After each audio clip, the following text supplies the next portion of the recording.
I worked with a team that had a rule: anything that was in the backlog for longer than 6 months automatically got archived. But if you start to work in this way, your backlogs will stay small.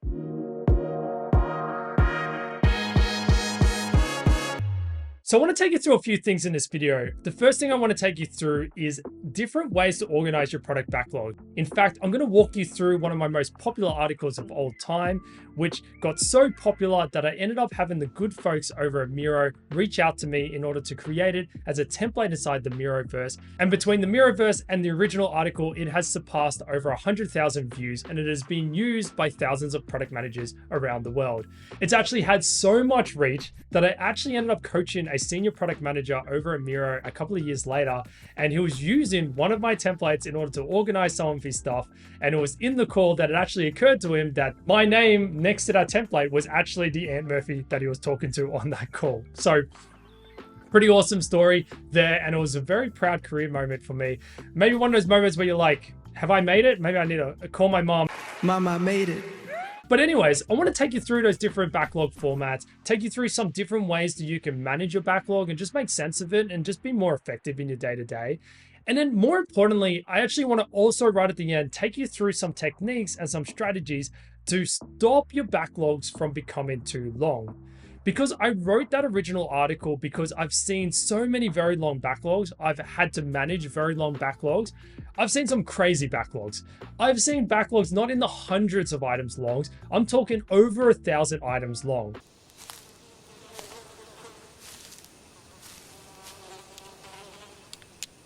That is one big pile of shit. And the notion that we just stack rank all of that into this linear backlog, this one backlog to rule them all, and someone can manage that at 1,000 items, it's just a fallacy in my opinion. I have not met anybody, no matter how amazing they are as a product person, who can actually manage that effectively. So I wrote this article about some alternative formats that you can use that will help you be able to manage that much more effectively. So on that note, let's first walk through the different backlog formats, and don't forget to stick to the end when we talk about some of the strategies that you can use in order to keep your backlog short. So you can find the template on the Miroverse. I'll include all the links in the notes below, but you can find it on the Miroverse. You can also find it inside Miro by actually just going over to the side panel. There's a templates thing. If you click templates, you go in there, you can search. If you look for backlog, it comes up. Actually, in fact, the whole template comes up. So I don't know if that's going to come up for everyone or whether it just comes up for me, but it comes up there. But regardless, these two, idea funnel and conversion funnel backlog, these are actual backlog formats that are featured inside the article. And if you actually click on them, or if you actually look at it, and if you were to use that backlog or that template, this template, you'll actually find that on it, there's a link to the source and a reference to me and my article. So you can find those templates in there as well. We're going to talk about both of those formats as we go through it, but I want to walk through each one of these. I just wanted to start with talking about where you can find this. Now, obviously, if you're not using Miro, because I know not everybody does, you'll have to be able to just take inspiration from this and create it inside your tool. There's also more and more tools, which we'll talk about as we actually go through this. There's more and more tools that are actually starting to allow you to be able to structure your backlog in some of these ways. So don't feel like you're restricted to being able to only use something like Miro or a physical board. There's a lot of tools that are enabling you to do that. So let's kick it off where you have 8 to get through, and then we're going to talk about some of those strategies to keep your backlog short. So the first one to start off with is user story mapping by Jeff Patton. So in the full article, I referenced Jeff Patton in the article, but I wanted to start with user story mapping because the inspiration that I got from doing a non-linear backlog, trying to break the backlog mold, came from Jeff Patton. The reason why he came up with user story mapping, and one of the reasons was he didn't like or felt like that the linear backlog, as I mentioned before, was restrictive. He felt like that was too restrictive. And what he was trying to achieve was basically being able to blend both the idea of a backlog with essentially user journey mapping or customer journey mapping. And that's when he came up with user story mapping. I'll throw some links to user story mapping, some of Jeff Patton's actual materials around it. He also has a course called Passionate Product Leadership. I am no way affiliated. I'm not going to get any bump for promoting his stuff, but I do highly encourage his book, User Story Mapping. It is less of a book about user story mapping. Of course, he talks about that, but it's actually just a really great product discovery book. So there's some really good stuff in there and techniques around product discovery. I highly encourage it. I also encourage his course. Again, no kickback to me, no legion there, just purely some really good stuff that I recommend to people all the time. So I thought I'll mention it. But essentially what you can do is you can basically put your backlog, your product backlog against your user journey. And I think this is a great way to, again, start to make sense of things. If you start to use the horizontal lines in terms of releases, which is the way that he talks about it in the book and he often teaches it, then you start to make sense of it. We're not trying to prioritize everything as a linear list. We're actually starting to prioritize them from milestones. Like, what's MVP? So we're prioritizing the notion of an MVP versus something else. What's release one? You don't even need to call it MVP, right? Because that gets everyone emotional. But like, we're prioritizing based on releases. Even better would be to actually have a goal for each of these. So you can also do this from an outcome perspective. So if we were to drive this outcome, what are all the backlog items that align to that outcome? And as I show down here too, as some other alternatives, instead of outcome, you can have problem spaces. So we have this problem space and this problem space and this problem space. What are all the items that align to solving those problem spaces? Another way we can start to slice our backlog and think about it, again, in a way that is not necessarily linear, because in a linear way, it's hard to do this because you can have multiple items that are going to help solve that problem space. And I also give another one where you can do it by journeys, by personas, many different ways you can do a user story map. But that's the first one. That's where I wanted to start because that's where my inspiration came from. As I mentioned, there's more and more tools that let you do user story mapping. There's some plugins into Jira around that. There's tools like Avion, which will let you do user story mapping as well. There's more and more. I won't be able to list them all out, but it's worth actually going and having a look. And it's even worth having a look if the tool that you use today actually lets you do user story mapping as well. So user story mapping is where I wanted to start because I got a lot of my inspiration from Jeff Patton around that. The next one is the idea funnel backlog. So this is literally a backlog. So you saw that come up in one of the templates before, but the idea behind this is to create a funnel or to structure your backlog into a funnel. And when I say a funnel, I mean like to do it like physically as a funnel. Now, the beautiful thing about doing it like this is we actually create a physical restriction. So the amount of space down here versus the amount of space up here is smaller. And the nice thing about that is, again, we're not trying to prioritize everything against each other's to do this big linear list. We're okay that the stuff down here is an imperfect prioritization, right? Like this blue sticky, is it more or less important than this green one? It doesn't need to be perfect down further down. Like I'm okay that it's a mess down there. I'm also okay that, maybe I haven't really prioritized between these three items. And that's also okay. But what I have distinctly done is I've said that these three items are more important than the stuff down here, right? And what I like about the funnel backlog is we start to prioritize what matters and then not prioritize the stuff that doesn't matter. So like the things further down, we don't need to put a lot of effort into it. Like it can be a mess down there. It's okay. It doesn't matter. And the other nice thing is that we use a physical restriction in order to help focus us around prioritization. So another way you can start to do this is to start to do like a now, next, later format, like a roadmap. So you can start to go, well, I'll only ever have 3 items in the now, which is limiting your work in progress, your WIP.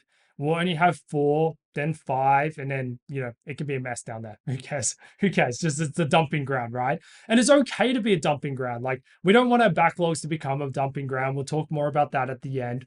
But it's okay that the stuff in the later is somewhat of a dumping ground because that stuff is not like we're not going to get to it anytime soon.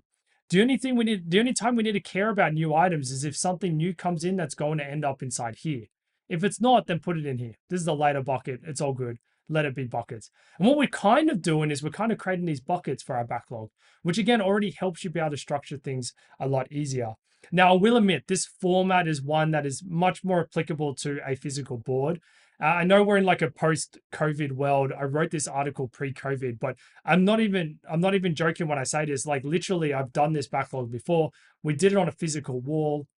we actually had like our stuff all printed out because we're all working in the office, and that's how we used to work. And I know that there's teams that still work like that today, but I will caveat this format by saying that it is definitely a little bit more focused towards a physical board. But that's not to say that you can't achieve it with digital tools. There's definitely tools like Miro that you can do it in, and Mural, and Confluence whiteboard, and those types of things. On top of that, like I said, this is just a physical restriction. So there's no reason why you couldn't do this in like Confluence, or even inside whatever backlog management tool you have, like Jira. You could then create buckets for each one of these, and then you can just create these buckets, and then you can be able to order things in it. So there are ways to achieve this. The thing that you can't do is create that physical restriction on your WIP limit, but that's okay. So that is basically the funnel backlog, and you can do things like this. Much as I don't like Moscow prioritization, whole nother topic on that, but you can do things like this. You can even do Q1, Q2, however you want to do that. I just wanted to show some alternative formats so you can see that you don't need to be restricted to just now, next, later. These could also be, OKR like this quarter, and then OKR for the year, and then, yeah, those types of things. Cool.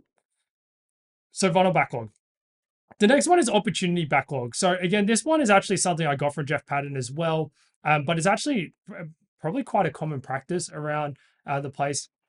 I know that when I've spoken to Jeff, he definitely did say that he didn't create user story map, and he kind of coined it. There was people who were obviously doing very similar things. He just kind of codified it and put it into a book. So I'm sure he'll probably say the same about opportunity backlogs, but I first learned it from him as well, which is this notion that we then break our backlogs up into a opportunity backlog for discovery. So things that we need to learn about, and then a delivery backlog of things that we need to build. So what you end up doing is you end up having a learning backlog and then a building backlog. And I really like this because, when I learned this from Jeff as well, he talks about how there are actually two different types of work, right? One is something that we need to learn about, AKA discovery. We need to do discovery. And the other thing is something that we need to build. And by the way, some of those discovery items are going to end up in the bin as well, right? So it actually doesn't make a lot of sense to convolute our backlog and have this one backlog where some things we're going to do discovery on, some things we're going to build stuff on, and then some of the discovery stuff is going to go in the bin because we're not going to actually do it. Some things are going to progress. And then even when we do progress, then we're starting to break it down from a build point of view. So it doesn't make that much sense to actually put the two together.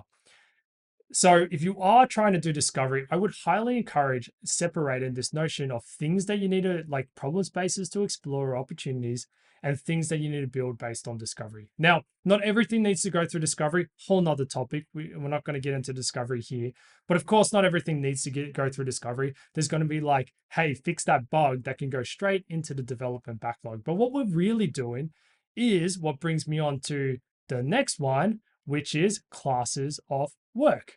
So what we're actually doing by doing this is we're creating different classes of work. We have discovery work or opportunities that we need to learn. We have build work.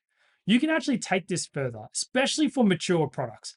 So this is something that I've done a lot when it comes to working on mature products. When you're working on a mature product, maintenance, tech dev, UI enhancements, customer feedback, new feature development, strategic work, the list goes on, right? The amount of different types of work you start to get and coming into you, it just exponentially rises as a product starts to become more mature. As a result of that, all of these things are not created equal. So it is really difficult. And I'll just say this flat out, and I'm happy for people to disagree with me, and I'd love to have the conversation in the comments as well about this. But my perspective on it is this: these are all apples to oranges, right? It's actually very hard to compare UI enhancement here to opportunity B, or new feature to tech debt item X, right? Now, places have tried to make them comparable. This is where we get into complex spreadsheet formulas like WizGIF and that type of stuff. But really what we need to be doing is actually just treating them for what they are. Opportunity stuff is different than feature work. Tech debt stuff is different again, and etc. And what we need to do is actually look across all of these, basically classes of work. And it's not about, prioritizing, all these features are more important than tech debt. No, in actual fact, we should actually be picking up, making sure that we're doing things across all of these classes of work. Now, that doesn't mean that we try to assign percentages like every sprint will be 10% tech debt and 10% this and 20% that. If that is what you need to do, and that meant that you were doing tech debt, then that's better than not doing tech debt. So like, I'm not here to win an argument to say that you shouldn't do that or you should do that. I'm here to say that if you need to do it, do it. But ultimately, if you don't need to do it, don't start to throw arbitrary numbers on it. But what we should be doing is doing a comparison across all of these and saying, well, we're going to do some discovery work. And okay, what's the most important discovery thing? And we should build towards our next strategic priority. Okay, what's that? And then how bad is the tech debt? And we actually should trade these things off at a category level, because if our tech debt is really bad, maybe we actually want to make the decision, and this is a strategy thing and a prioritization thing. Maybe we want to make the decision that we're going to chew into our tech debt. We're actually going to pause new feature work for the next, X sprints, and we're going to just do tech debt. Equally, we might decide, no, our tech debt is fine. It's not so bad. So we're actually going to do more feature stuff. And this sprint, we're going to do no tech debt. But what we need to be mindful of is that we're always picking up from each of these categories. Otherwise, we'll get into a world where one of these categories will basically boil over. It'll pile up and pile up and pile up, and it'll boil over. And this is the reason why I don't think, again, in my experience at least, that it's really easy to compare these things. Instead, I think they're better as classes of work and to be able to pick from them.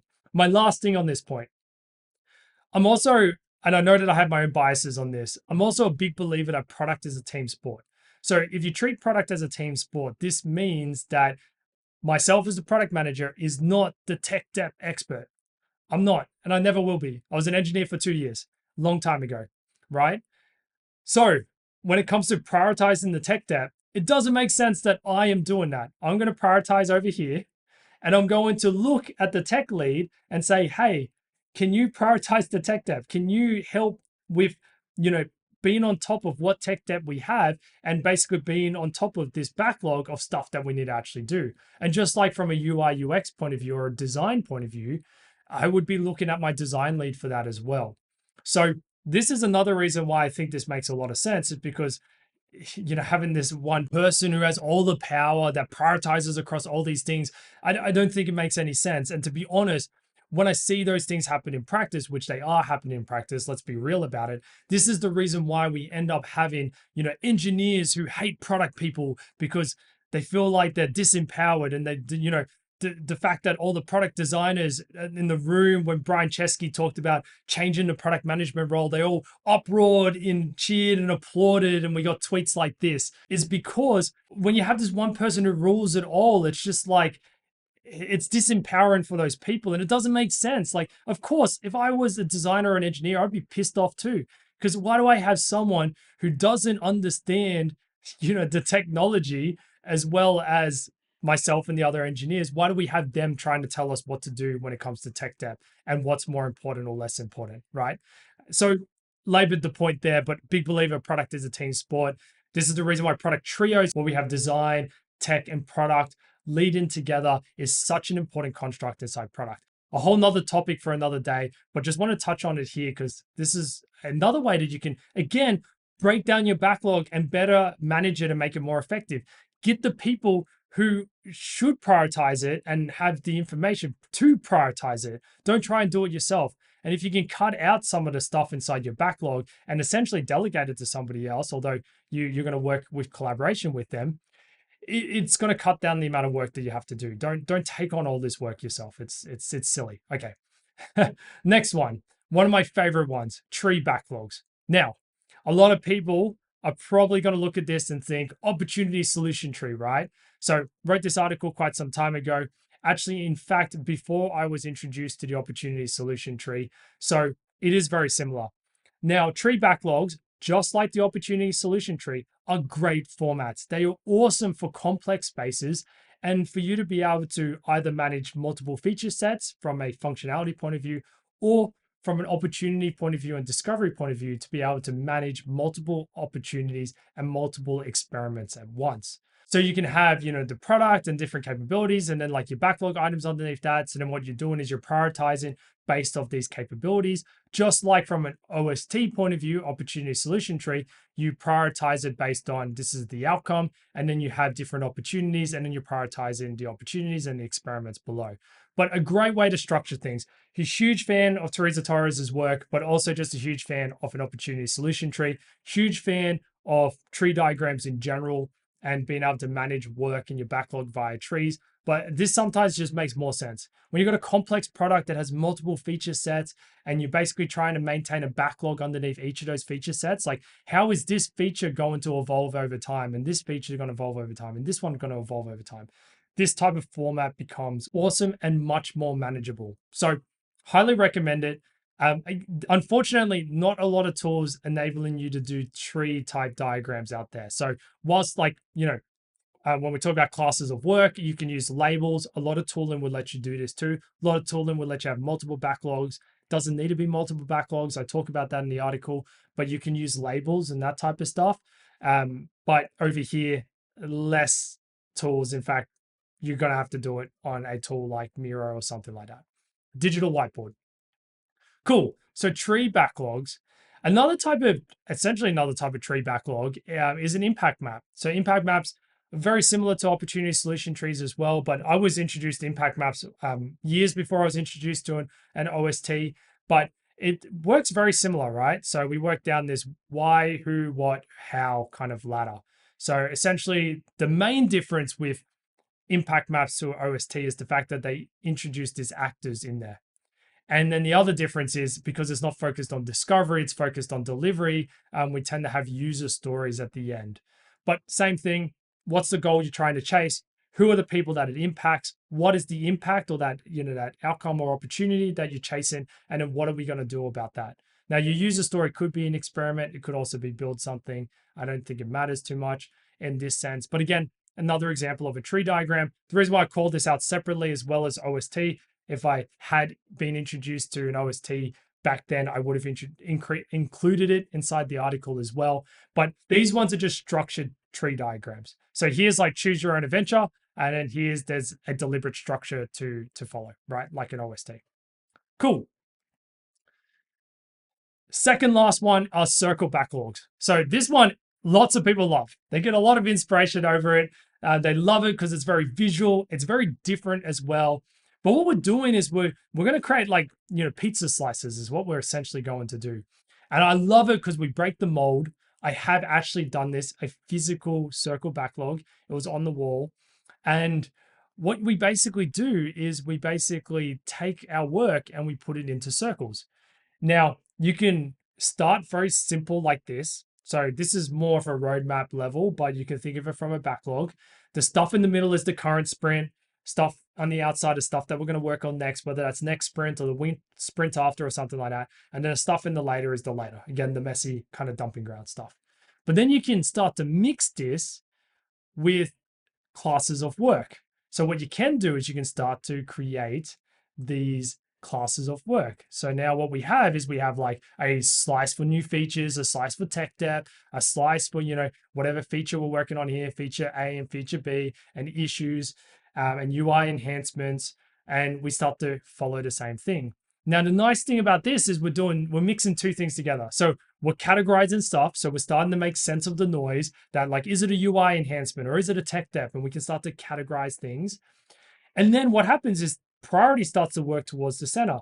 So just like with the funnel backlog, we actually physically restrict the space. So maybe in the center, we could only ever have 1, 2 or so items in the now that we're working on, which is great because you physically restrict what we're working on. And you can see here, we're not working on any tech debt right now or any issues. We're just focused on new features, UI enhancements, and big bet A, right? And what's nice about this is like I said before, this doesn't mean you have to have one in every single category. That's why I deliberately did the picture this way. We have deliberately chosen to prioritize not doing those two things in this sprint, and that's okay. So a great backlog. People tend to love it because it's very visual and it breaks things down. You can also see you can almost start to see like percentages of like how much of our work is going to each of these categories. Because you can imagine like tech debt's pretty small here, what's that, like 10% or something. But imagine if tech debt was massive. Imagine if it was like all of this area. Well, then we can see that, oh, we actually have heaps of tech debt work on, and maybe we have a problem, right? Like that's too much or something like that. And at least it starts to illustrate, how big are these slices and that type of stuff. And it's a really good way to visually see everything in one space and see how much new feature work do we have versus tech debt, et cetera, et cetera. And again, just be able to manage it. So this one's going to be one of those ones where you can't use any tools for it. If you get super inspired and want to create your own tool, I think that'll be really, really cool. But no tool out there. You're going to have to, either do it physically on a board or grab a digital whiteboard. But I do highly encourage it. It's a pretty awesome way to manage your backlog. All right, last one. The last one is actually one of the most impactful backlogs I have ever run. So I was working on a 0 to 1 product, and naturally, when you launch something to the market, you get very focused, especially from a B2C point of view, because it was a B2C product. You get very focused on your classic, pirate metrics, acquisition, conversion funnel. So we had a backlog and we were tracking our conversion metrics. We had it on a physical wall. This was pre-COVID again. And we had all of our backlog items.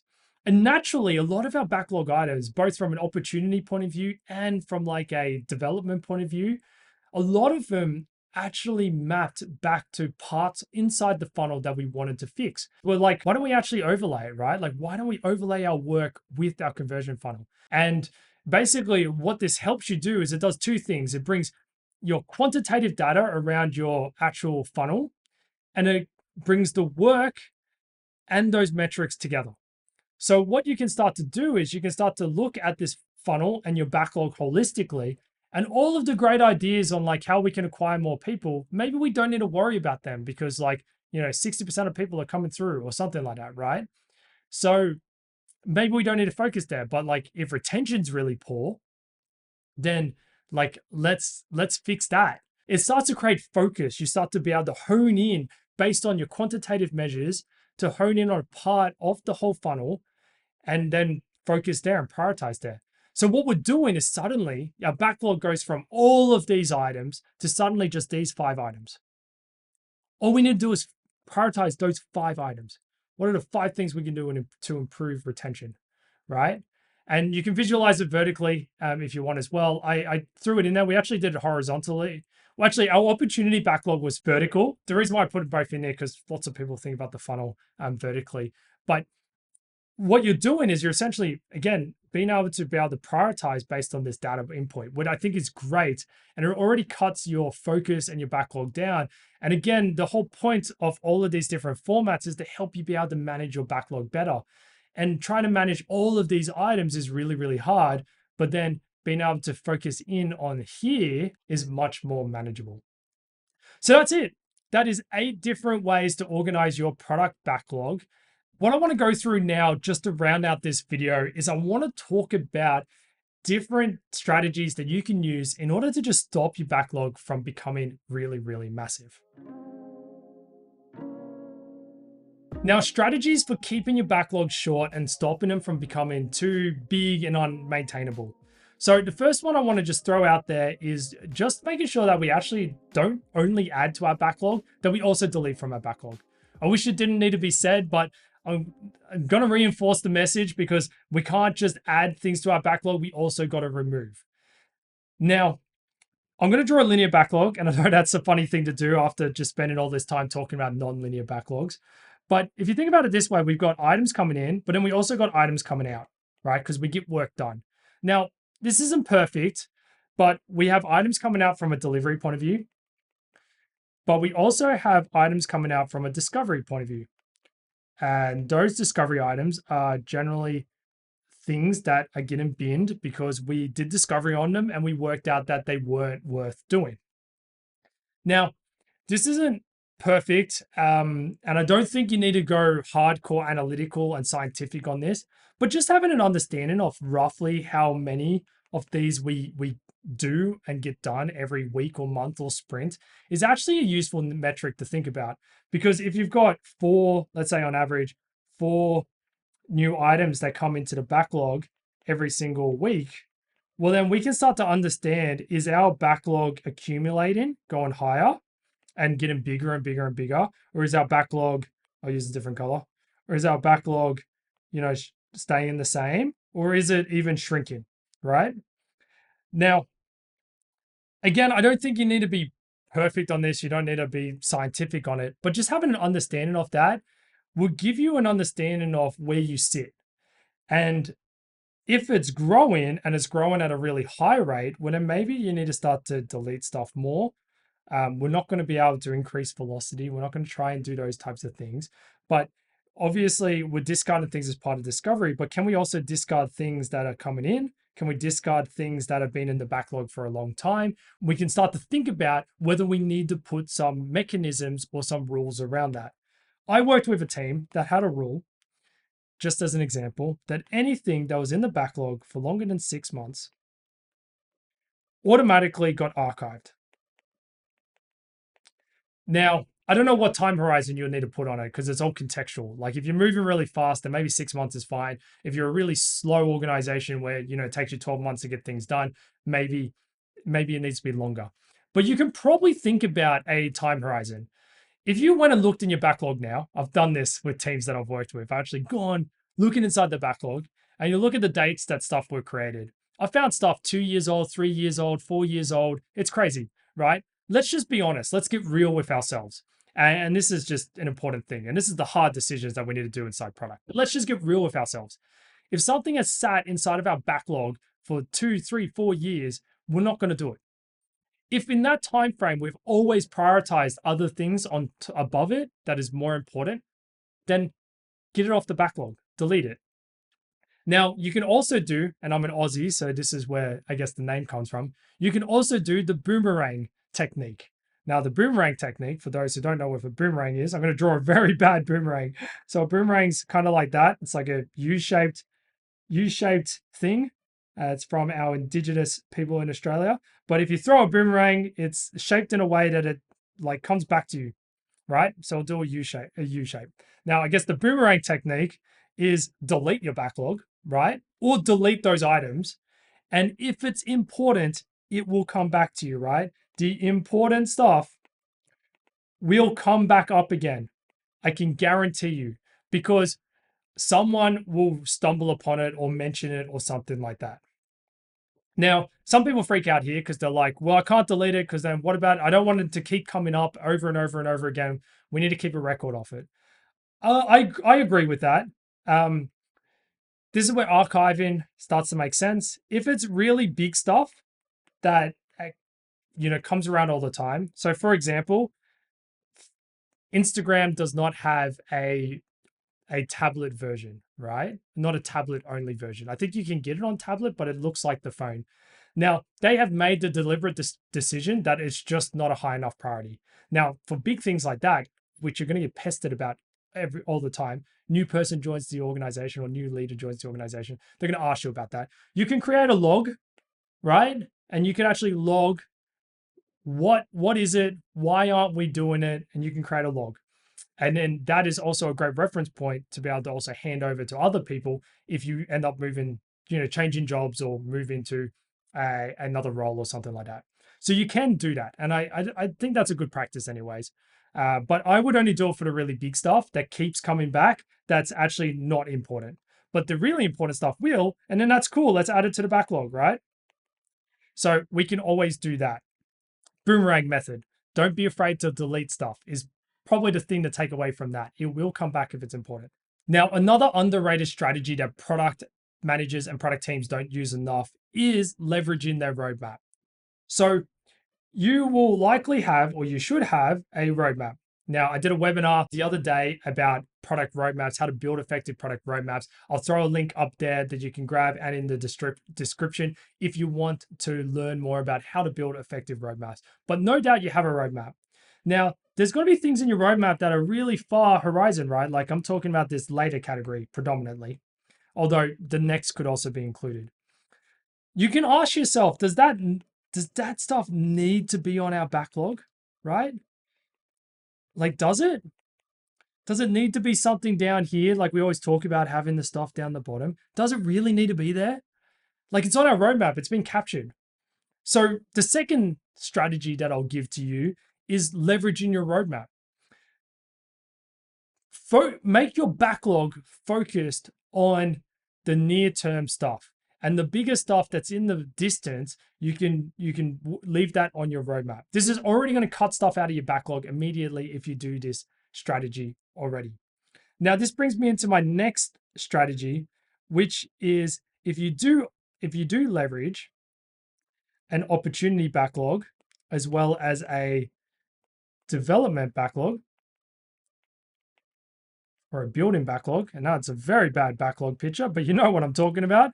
Now, the beautiful thing about this is if you start to have this, then your development backlog should only contain items that have gone through discovery. So then anything else outside of, like, you know, your UI enhancements and your bugs and that type of stuff. And this is the reason why I advocate for having them separately, right? So UX, bugs. If you have them separately, then your development backlog becomes only the stuff that you've actually done discovery on. Well, two things: either stuff that you've decided that you don't need to do discovery on and you're just going to build, or the stuff that you have done discovery on. And this will keep your backlog short because you'll do discovery and you will bin ideas as part of discovery. Now, if we do that and we also leverage the roadmap, so the stuff that's in discovery is only, I'll try and change colors here, is only the stuff in the now and the next. If that is the only stuff in discovery, well, then our discovery backlog is shorter. It's also big opportunity stuff. The stuff in the now should probably be your development stuff, if that makes sense. And then discovery could be the now, could be the next. I'll leave it up to you based on how fast you can learn and how fast you can build. Very contextual to companies. But if you're leveraging these things together, your backlogs become really short. Now, my last tip on how to keep your backlog even shorter is to take this one step further. Now, if you take this one step further, we should also be prioritizing, and your roadmap should have it, right? Like, we should have goals, right? Like, whether they're OKRs or whatever, but we should have a goal. Now, let's say that we have a goal or an OKR, which I'll call an outcome, right? So let's say we have an outcome. We can also break the outcome down. Now, I've drawn some great diagrams. I'll just pull up a diagram rather than me having to draw it again. So if you think about KPI, this is a KPI tree essentially, or an example of a KPI tree. But if you think about your outcome, so like if you're starting over here and it's something really big like increased revenue, well, the number of things that we can do in order to help increase revenue is almost an infinite amount of things that we can do. But if we start to break that down, if we start to say, you know what, actually, we are far more concerned with, actually the bigger problem we have today is not actually increasing conversion, it's actually decreasing churn. And then you'll break that down even further. You can say, okay, well, what are ways that we can, re-engage inactive users? We have a lot of inactive users. Like, how can we re-engage inactive users? And then what you've done is you've broken that outcome down, and then the number of opportunities, if you're doing like an opportunity solution tree, the number of opportunities become far less, because the number of opportunities you can do to re-engage inactive users is always going to be less than the number of opportunities to decrease churn, which is always going to be less than the number of opportunities to, increase our revenue. And then what you've done there, if I go back to my diagram up here, is we've broken this outcome down to be a very, very small outcome. And then the number of opportunities in our opportunity backlog is very, very few. And then the number of stuff in our development backlog is even fewer, because we don't have an opportunity backlog of every opportunity under the sun. We only have opportunities that pertain to this goal that we have broken down and prioritized. And if you want to keep track of what's next, well, that goal links back up onto our roadmap.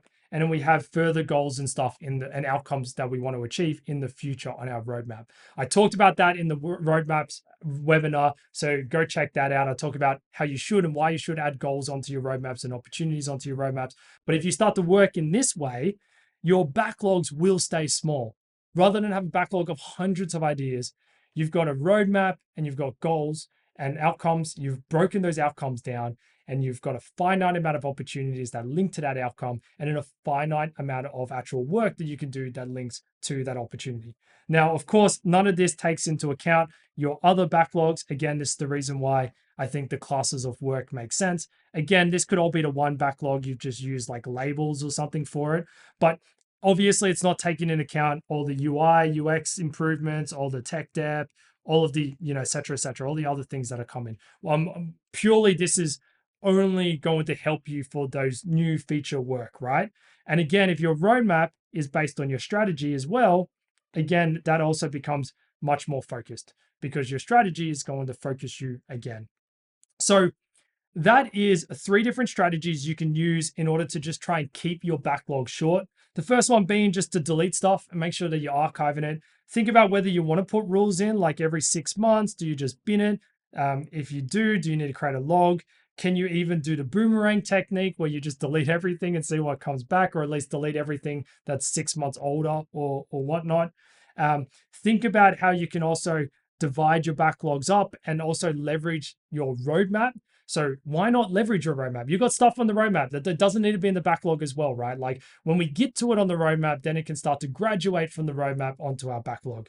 And then think about not just leveraging your roadmap, also think about your strategy, think about your outcomes, and how do I break the outcome down to make that really, really small? Again, don't think big, like, the conversion funnel is a perfect example of that.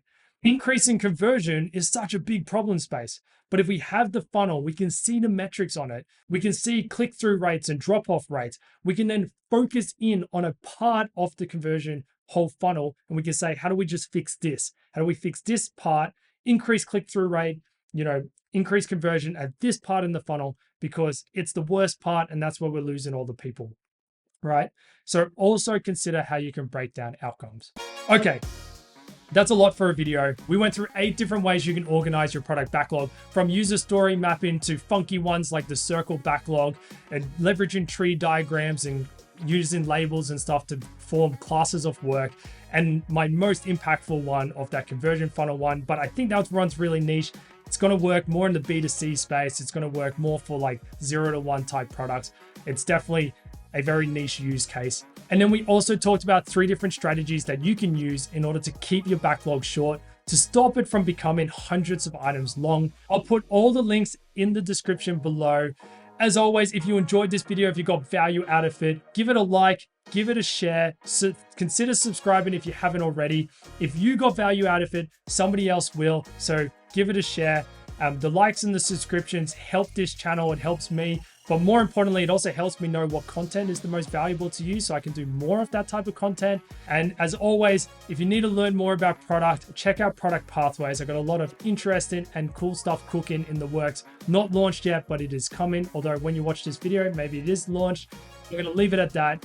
I'll see you at the next one.